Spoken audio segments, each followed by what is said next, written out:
Holy cow, gang. Here we go. We're at Disturbing Things from Around the Internet, Volume 13. We are super close to the end, if this is not the end, actually, of Disturbing Things. This might be the end. I have not looked yet.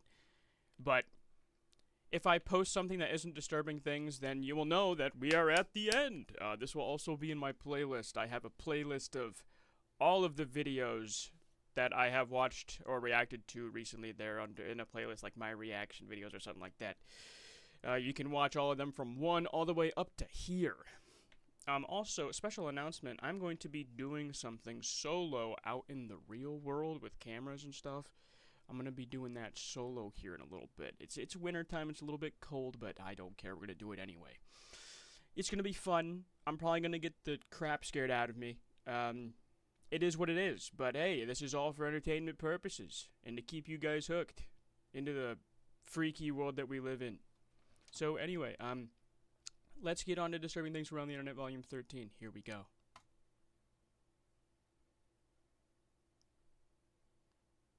This is not the intro. There's the intro. Okay.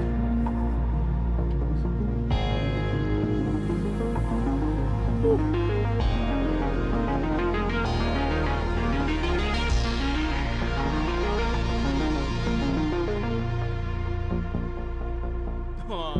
With love. Thank you.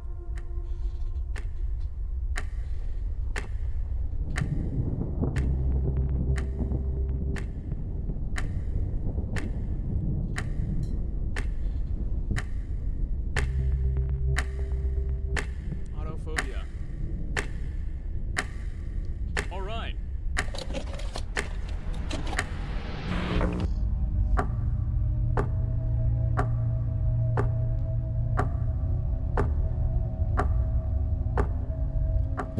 I'm getting backroom vibes already, and I'm not sure how I feel about it.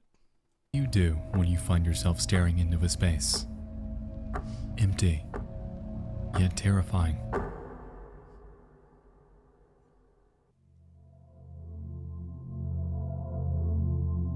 Hey! Oh, never mind.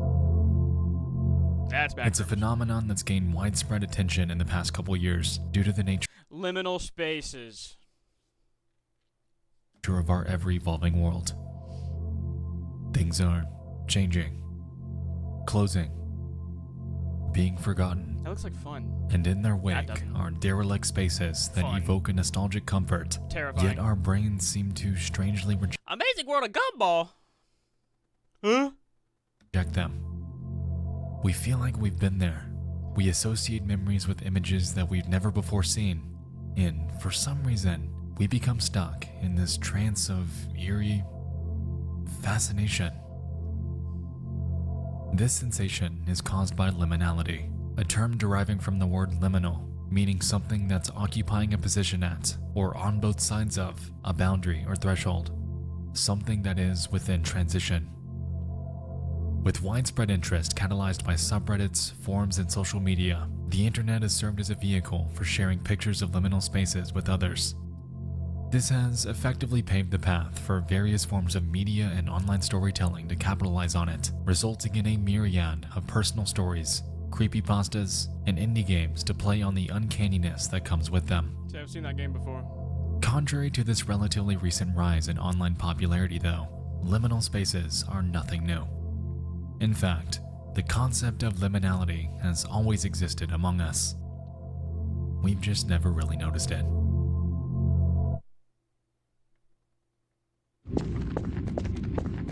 Whoa.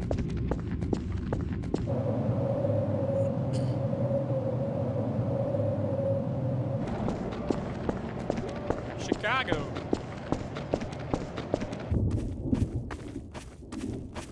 Left 4 Dead.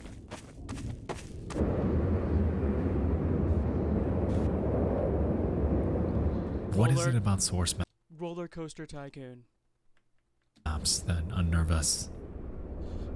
Is it the feeling of loneliness? The emptiness that comes with the very purpose of a landscape? Or is it perhaps the fact that we can hear the sounds of other humans carrying out their lives in the distance, yet in our eyes, we're the only ones here? It's a funny feeling, that a feeling of confused anticipation as we await people that will never come. It's a funny feeling, brother. I would be terrified. I'd be scared. Like, why am I not seeing anyone but I can hear them? Am I okay? Contrary to the evidence around us, buildings, furniture within a cozy apartment, beer in the fridge, nobody ever will.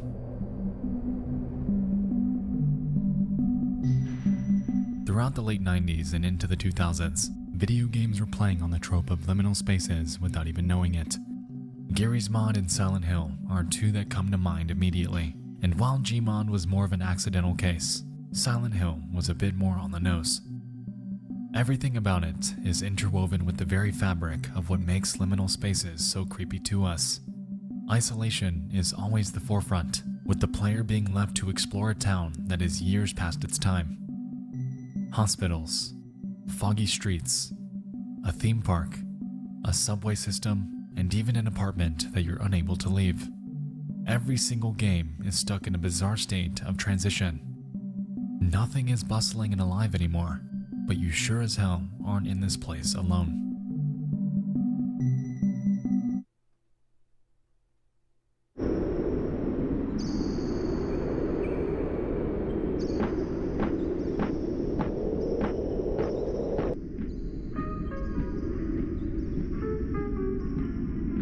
No Players Online is a 2019 indie horror game that takes this notion and cranks it up to 10. Everything about it is liminal. We expect the game to be littered with other players. We have the overwhelming sentiment that the space we're currently exploring was, at one time, the home to thousands of multiplayer matches. Yet, we're alone. No players are online, but us. And I think this is where most of the lingering dread of a liminal space stems from. The anticipation, the expectation that someone else should be around, as is life. Yet there isn't. It's the foundational rejection of loneliness that's hardwired into our brains, and when this loneliness is portrayed through art and even photos of reality, that is where the uncanniness sets in.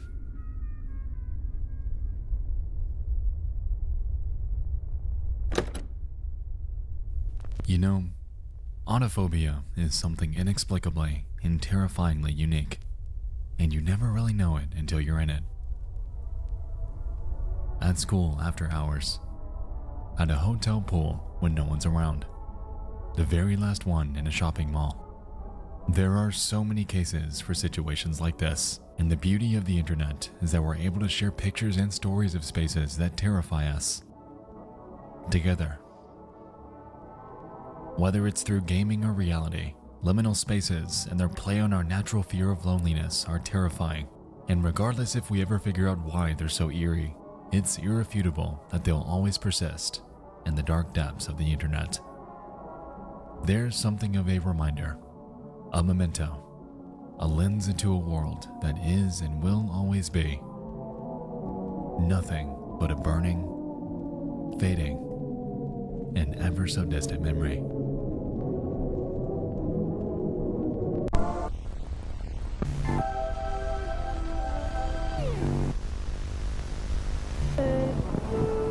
Get out of here. I hate that thing. I hate that thing. It's late at night. You're cozied up in your room watching creepy YouTube videos. Creepy videos that Nexpo likes. There are seemingly endless, but there is one channel that I'd like to highlight tonight. It's called Florescita Dreams, and at first glance of their channel, we can notice the absurdity with their thumbnails. Yep. Their content is just as cryptic and heavily resembles various ARGs that we've encountered in videos past. I think they might cover missing person thing, if I remember correctly. I don't remember the name of the person, but I'm pretty sure that they're gonna cover a missing person thing here. Weird ass channels.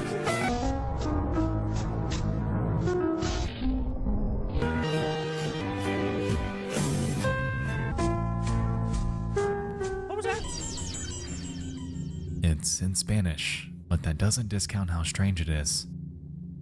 At the end of the day, though, you might be wondering, why are we talking about this tonight? Manos, photo and video.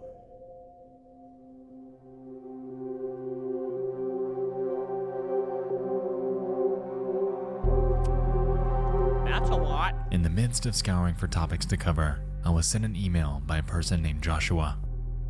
A link to this channel and their explanation of it states the following.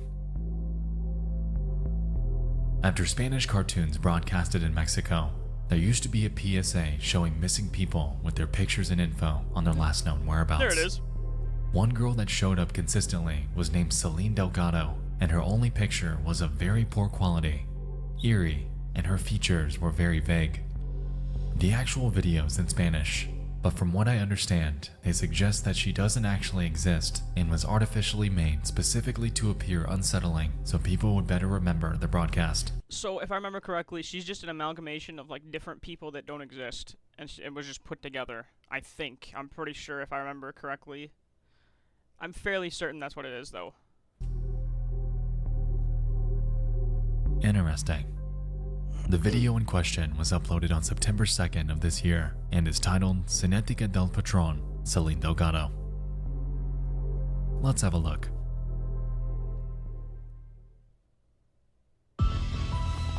Oh, yeah! For sure, man. That sounds amazing. Can't wait to Evento. play. Oh, Celine Delgado. my bad. Celine Delgado es un patrón de rostros artificiales. Los rostros son construidos artificialmente y simulan ser caras humanas, para generar emociones deseando generar estímulos supernormales.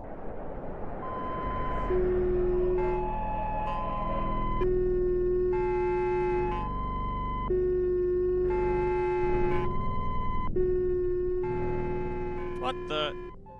Ugh. Alright, it seems bizarre, Well, that's gross. but they're onto something. At the beginning of the video, Floresita seems to assert the hypothesis that the face of a woman named Celine Delgado, quote, kinetically fits non-human, AI-generated faces using the constant tau. They go forth to explain the uncanny valley and how facial reconstructions cause uneasiness in those that encounter them. Following this, they superimpose various faces with the resulting images off to the right, and among these, Celine's face is shown mashed up with various others. I kind of saw something about the Uncanny Valley last night, talking about Neanderthals and stuff and like cavemen, and how we see them as like, oh, mama, excuse me. We kind of see them as like weird or like confusing, and like we're kind of like freaked out by them. I'm not personally, but that's just like kind of like the Uncanny Valley and like how like we as humans have changed over the past few years, kind of thing. And not few, like a lot of years. They display a few examples that are, admittedly, eerie, and ultimately argue that the identity of this Celine Delgado is, as Joshua stated, artificial. A minion, really? Now, this is a lot to unpack, but considering that it's something that we haven't looked into prior, I found it worth considering. So, who is Celine Delgado, and how did she become wrapped up in this eerie shroud of urban legend?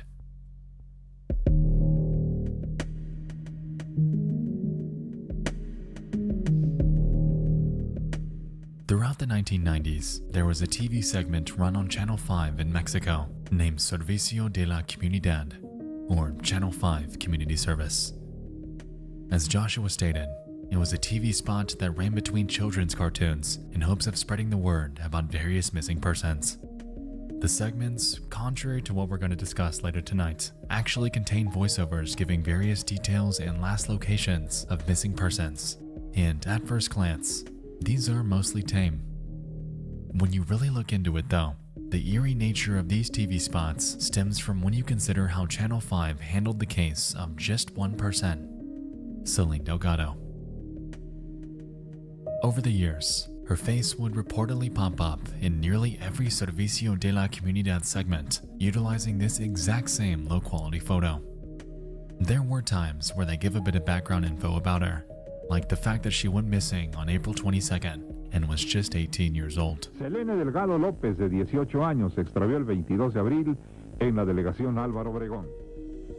But what cemented her case into the minds of thousands of people came nearly 30 years later. Oh? Time for lunch, munch, munch. Time for a munch, crunch, crunch.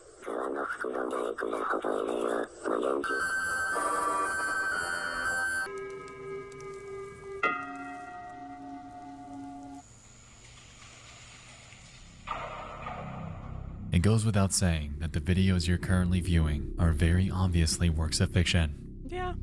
They were part of a stunt pulled by Channel 5 on their official Twitter page throughout 2019 and 2020. During this time, they were known to upload obscure, eerie videos to their account, only to delete them just hours later. It was an antic that ultimately catalyzed their rise to the Twitter trending page on numerous occasions, and also drives home the point that this real-world TV channel is not above messing with you.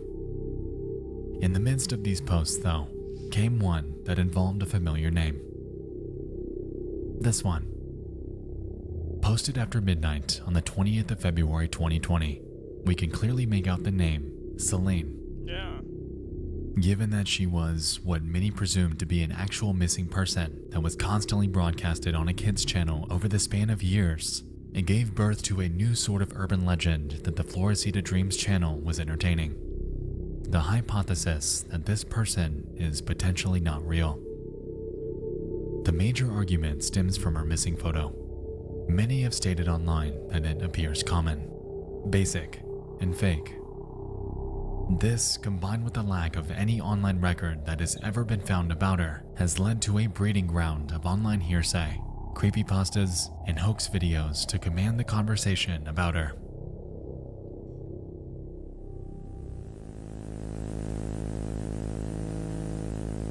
The eye on the right looks fake. Now, when I stumbled upon this video in my research, I, among many others, had initially assumed that this footage was real. Keeping in mind the other hoaxes and pranks that Channel 5 has played on its viewers, combined with the unconventional nature of these broadcasts being played on a kids channel, I didn't doubt that they'd pull a prank like this to make her name stick with you. Ultimately though, as is the case with many works of media online, this too was a hoax. But that doesn't discount the weirdness of this story. That's true. The way that Channel 5 has and is handling her name makes it seem like she's nothing but a tall tale. And unfortunately, given the nature of the internet, many have run with this notion. Regarding the real case of Celine Delgado, unfortunately nothing has ever come of it. She has, as far as anyone knows, never been found, and her case has sat that way for decades. Personally, I think Celine Delgado, contrary to the rumors online, is indeed a real person. The argument presented about her having a fake face just doesn't seem plausible. Her image is low. The only reason why I think it looks fake is because, like, the eye here is, like, completely fine, and then you come over here where, like, the lash and stuff is right here on my mouse. Oh, you guys can't even see my mouse. Well, okay, well. If you look at the right eye, you can see that half of her lashes are gone on the one part of the eye. And then you go to the other eye, to the left, and it's completely fine. That's what is, like, making me think that this is not real. I mean, unless this person just buzzed off half of her lashes or something, or is just missing them. I don't know, but that could be the case. I have no clue. Quality because it was the 90s.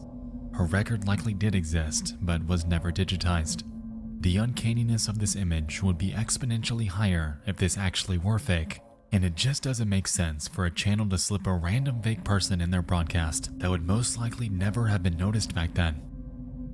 To me, Celine Delgado was a real person with a story that likely never received any sort of closure, and a person that is now forever wrapped up in the realm of urban legend.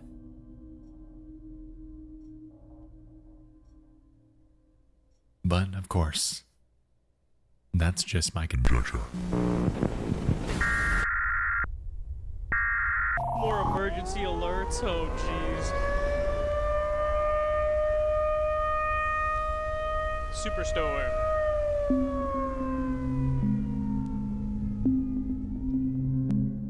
From the span of April 8th to April 9th, 2015, a devastating superstorm would wreak havoc on much of the central United States. 27 tornadoes ranging from EF0 to EF4 would touch down within the span of just 36 hours, resulting in immense devastation throughout Kansas, Missouri, Texas, Oklahoma, and Illinois. While most of them are rated as an EF1 or lower, by far the most destructive would impact a small rural town named Fairdale.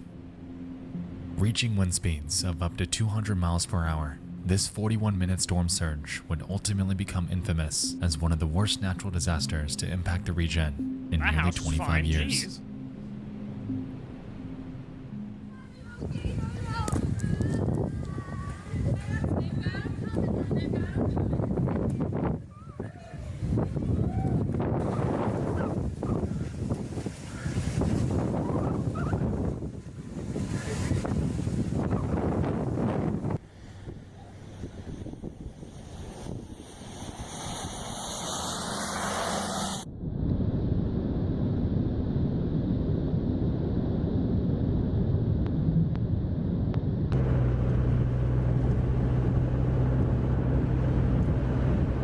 That's crazy.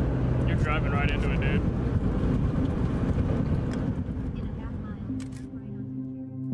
On the evening of April 9th, He got a an turn right, bro. 85-year-old Oh, you're man dead. named You're Clarence dead. Schultz had just wrapped up dinner with his wife Geraldine. He was in the other room getting cleaned up when she suddenly called him back into the kitchen. "Look out the window," she claims. And when he does, Clarence would come face to face with a scene straight out of a nightmare. Immediately, he heads upstairs to grab supplies while she stays behind, and while up there, he pulls out his cell phone to take a quick video. What he was unaware of, though, was that while taking this footage, the tornado wasn't heading away, but rather straight towards them.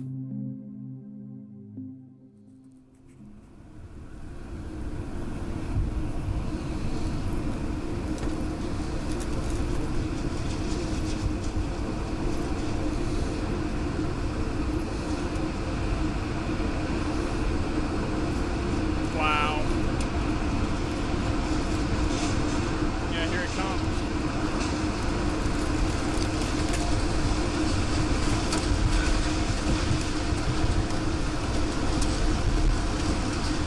That's insane. Holy crap.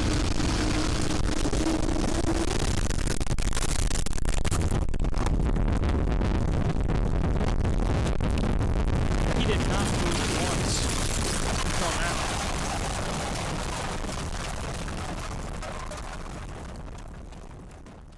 He just stood there and recorded that thing. Dude, what?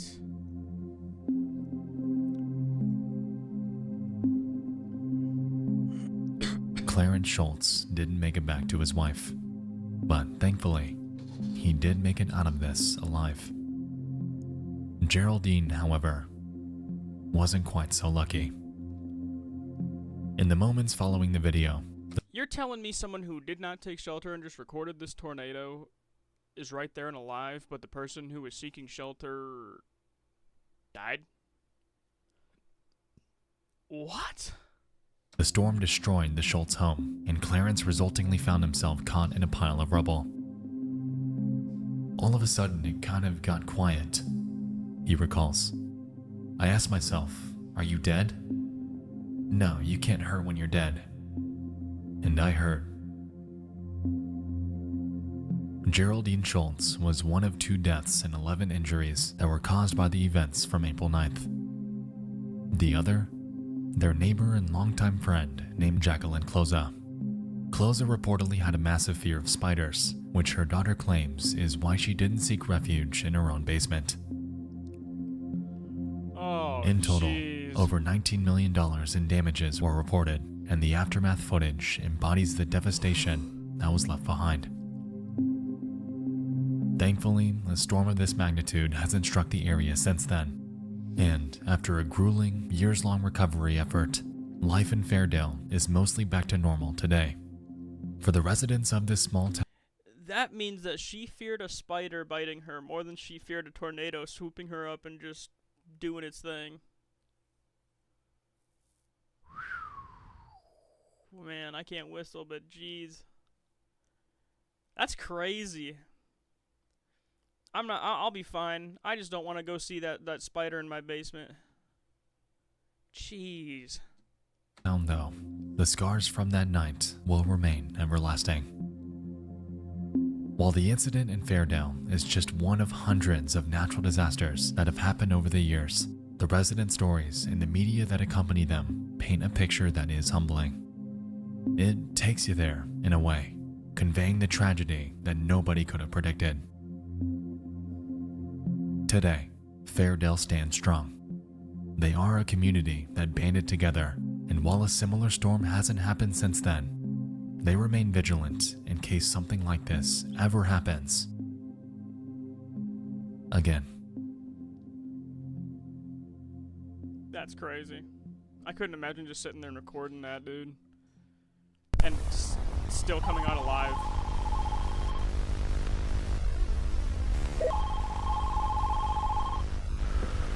(911), what are you reporting? Yeah, my house is getting robbed right now. Home invasion. Well, that's crazy. No! I don't want to play World of Warships. But thank you for the offer. I'd rather play World of Warcraft than World of Warships. I'm sorry.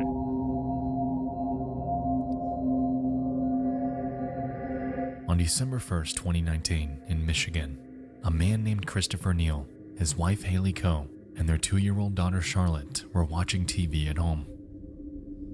The family had just moved here from North Texas, so they were still getting settled in. All things considered, the night was going okay, and nothing was out of the ordinary. At around 10 p.m., the three hear a loud noise at the front of the house. It sounds like an intruder, and so Chris heads to investigate while Haley stays behind to call 911. It was at this point when Chris would encounter an unknown man standing near his front door, and immediately, he too calls the authorities. The following audio takes place the moment the call center answered.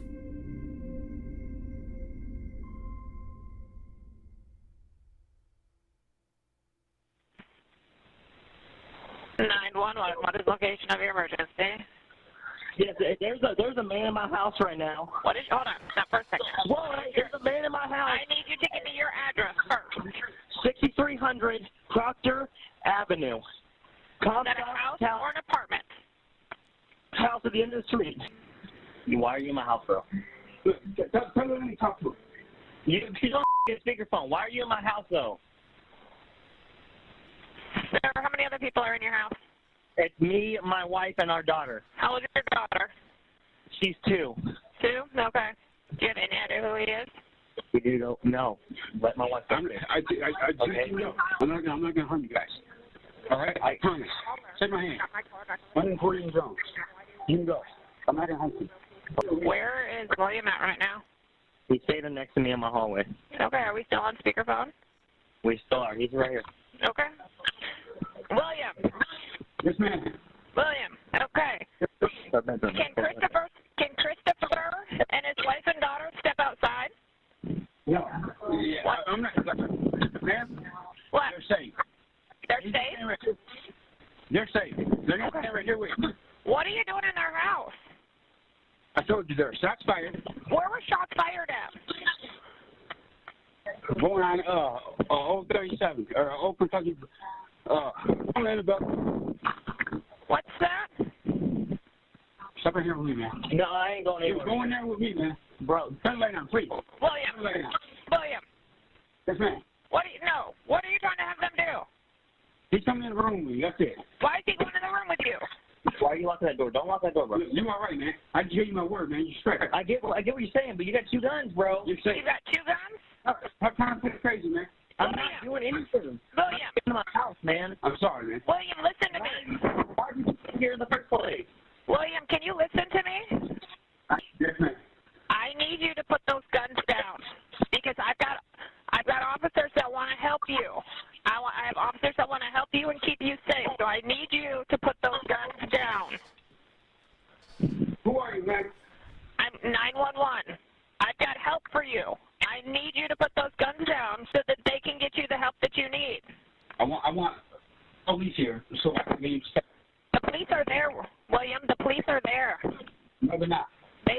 there. They're there. I've got a lot of deputies there. Look, man, listen. I'm not harming you, I promise. My word. My life just got threatened, man. I can hear you, bro. You understand me? I hear you. It got threatened last night. Okay, I get you, bro. I'm not harming you, or your children, or your wife.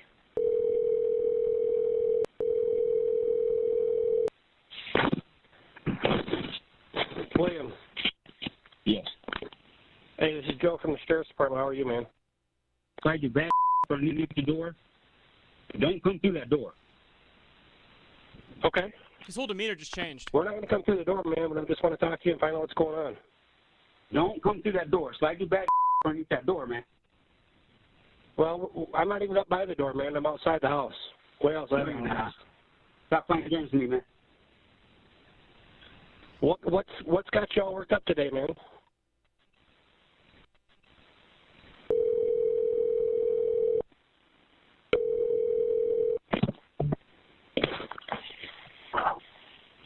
Hello?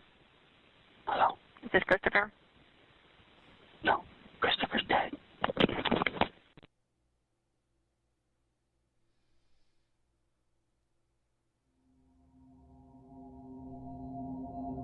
Okay. What? Contrary to the man's claim, Chris wasn't dead the moment he said it. Minutes later, though, he would be. After hearing the gunfire, police forced their way into the home. During their advancement, 3 officers were shot and would sustain non-life-threatening wounds.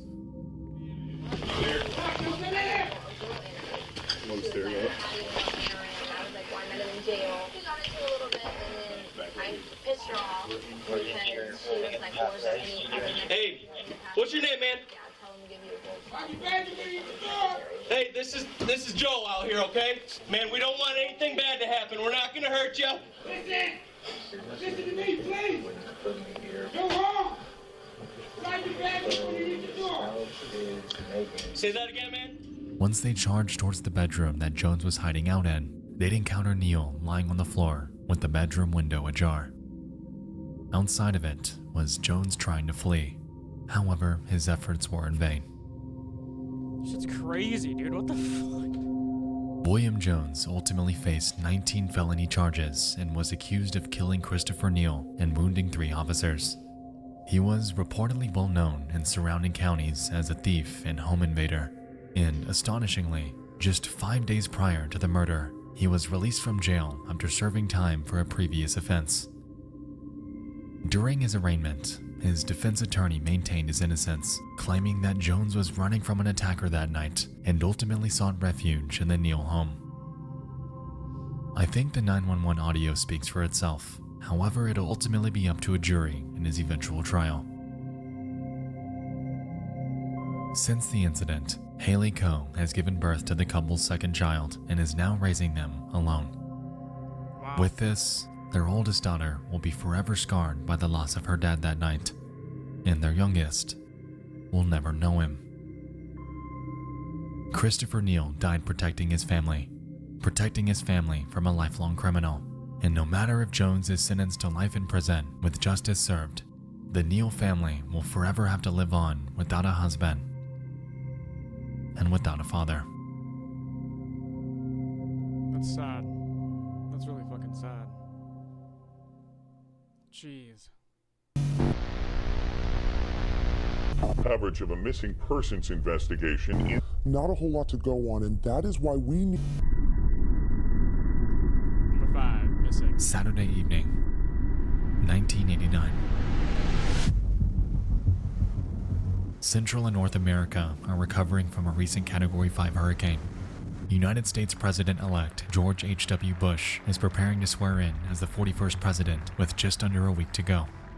And on Channel 5 up in Chicago, Illinois, an NBC-affiliated news station by the name of WMAQ is wrapping up its nightly programming. In relation to the other two, a news station broadcast keeping up the status quo doesn't seem all that notable or interesting. And to be honest with you, it isn't. Rather, it's what transpired afterwards that's piqued my interest. It's extremely subtle, but after being discovered relatively recently, The footage you're about to watch has opened the door to a mystery that's perplexed a small but growing corner of the internet. Have a look.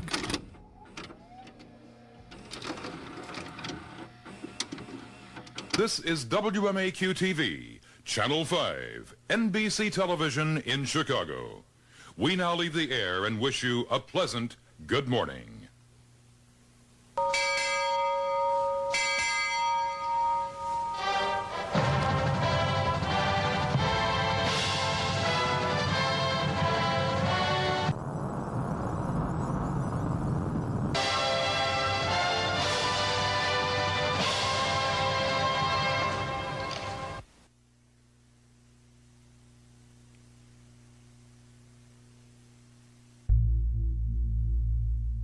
Okay.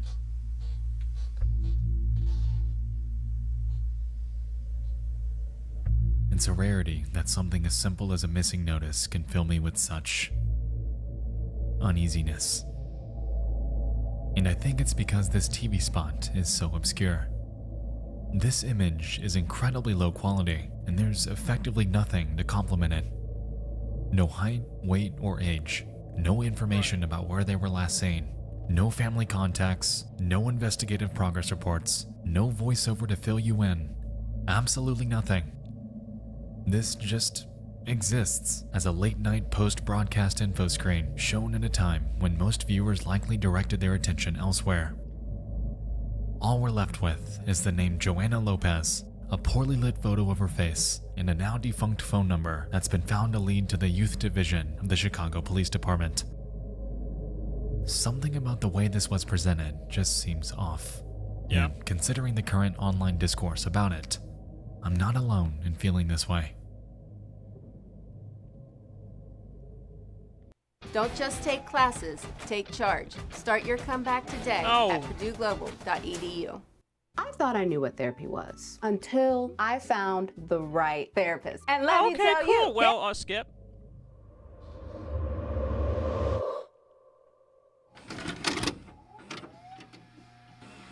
You're watching NBC5, Chicago. That is very difficult.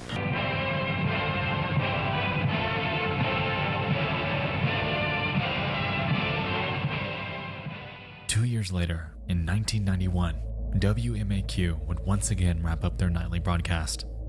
In a strikingly similar and almost random fashion, Joanna's missing notice would be played once more.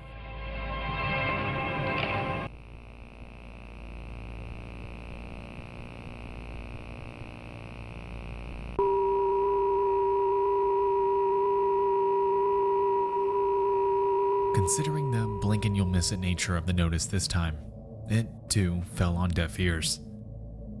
There was, again, no supporting info about her, no updates that might have cropped up in the prior 2 years, still no age, height, weight, nothing. Just this obscure photo with the word missing plastered on top of it.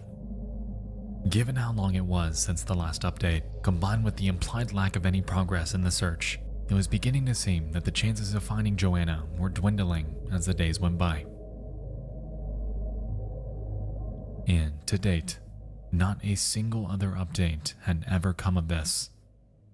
Joanna Lopez has presumably never been found.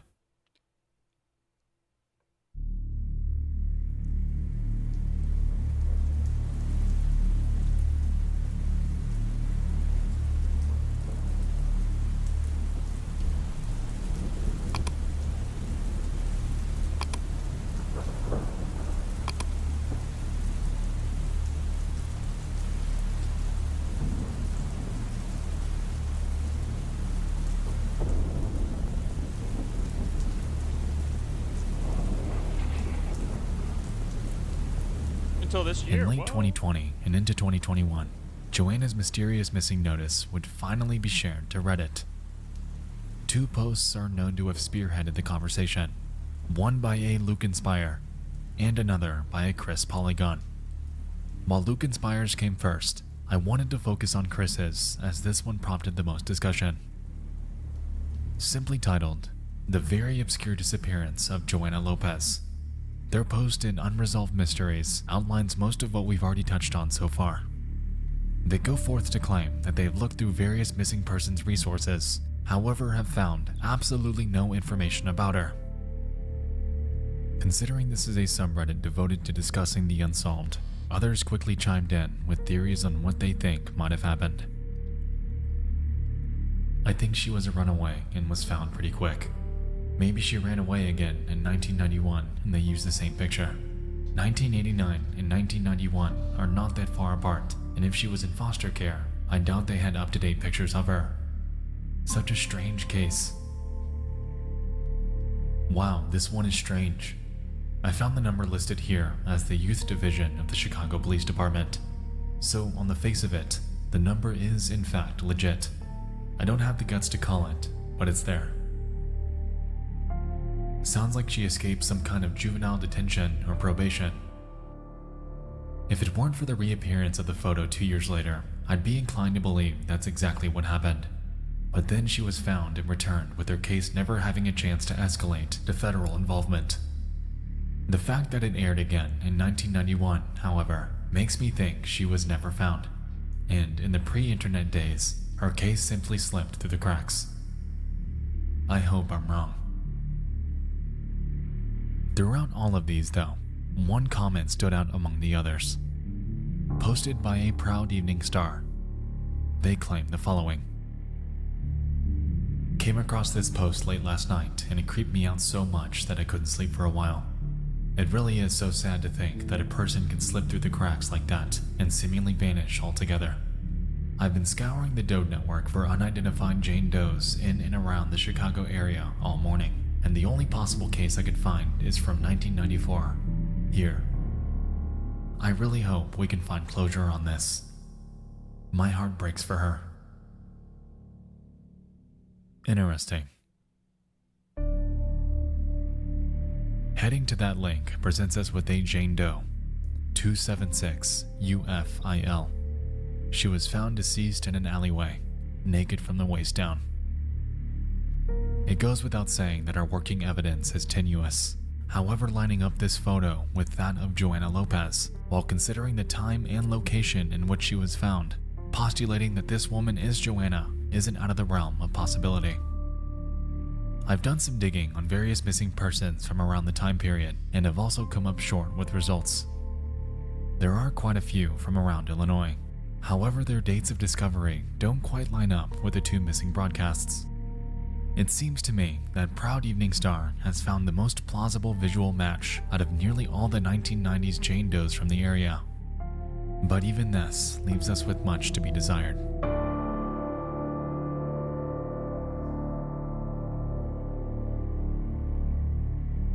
At the end of the day, the case of Joanna Lopez is one that is undoubtedly haunting. Barring how obscure the photo itself is, the lack of information, the visuals that accompanied the broadcast, and the fact that there is virtually no discussion or record about her ever existing aside from this brief video archive online, this case is enveloped in absolute mystery. I implore you to join the discussion in finding this girl, and if you know or remember anything about her, myself and countless others are all ears about it. In the worst case scenario, we won't get anywhere and this mystery will remain. But the best case, reaching any sort of closure, that is what I'm aiming for.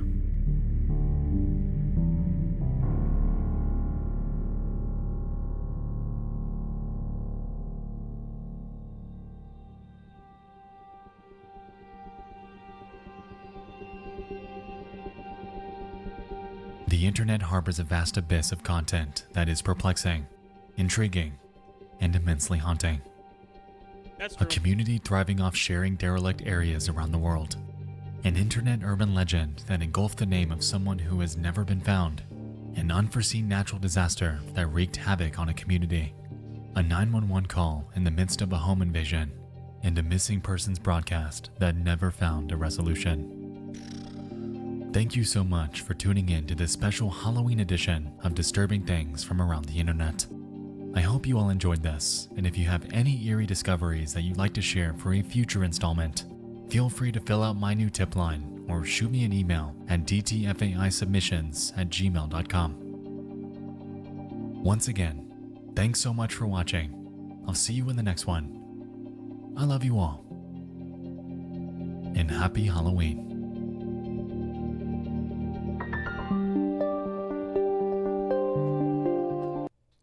Overall, not bad. Liminal spaces. I've known all about liminal spaces for a long time now. Storms still get me. Storms are. I don't want to live through a storm like that ever. Home invasions. Hopefully, we'll never have to live through that. That's just terrifying and sad. But talking about the uncanny valley with all these pictures, seeing of missing people and whatnot, like, a few of those pictures are more terrifying than anything. Like, it's... And the thing, like, what they're missing for, that's even worse. I can't really wrap my head around a lot of the missing people stuff. It's just sometimes seeing their pictures really creep me out. Like, the sketches of what they look like and stuff is just... You drew that and they look kind of scary. I wouldn't want to approach this person if they were missing, but no, in all honesty, you definitely should. But, yeah, that's going to wrap up disturbing things from around the internet, I'm pretty sure. If not, I will post another video in the near future, and then we'll get to work on some other things that might steer away from the horror or scary side of the internet. We'll probably do some games of some sort with some homies and stuff.